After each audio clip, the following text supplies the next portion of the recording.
চায়ের আড্ডায় কবিটি শপে আপনাকে স্বাগতম। আপনি দেখতে পাচ্ছেন যে পরিমাণ পানি নিয়েছি বলে এটা হচ্ছে পিল্লারের পানি।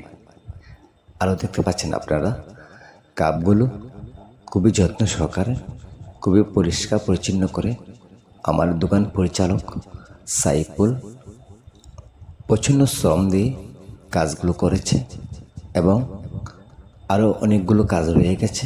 কিন্তু আপনাদের অনেকেই বলেন আমার দোকান খুলতে একটু লেট হয়ে যায়, তো আপনাদেরকে এক নজর দেখাচ্ছি আমার দোকানের বোতলগুলো। আমি কিন্তু দোকান খোলা রেখে কাজ করা সম্ভব হয় না, তাই আমি 1 ঘন্টা সময় নিয়ে আপনাদের কষ্ট দিয়ে আমি পরিষ্কার পরিচ্ছন্ন করি, তাও আপনাদের জন্য।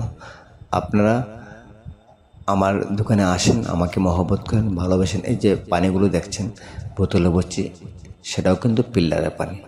নিশ্চিন্তে আপনারা চা খেতে পারেন। পরিষ্কার পরিচ্ছন্নতা আমি যতটুকু জানি ইমানের অঙ্গ, তাই আমি পরিষ্কার পরিচ্ছন্নভাবে প্রতিনিয়ত দোকানটা ধরে রাখার চেষ্টা করি। আপনারা আমার জন্য দোয়া করবেন।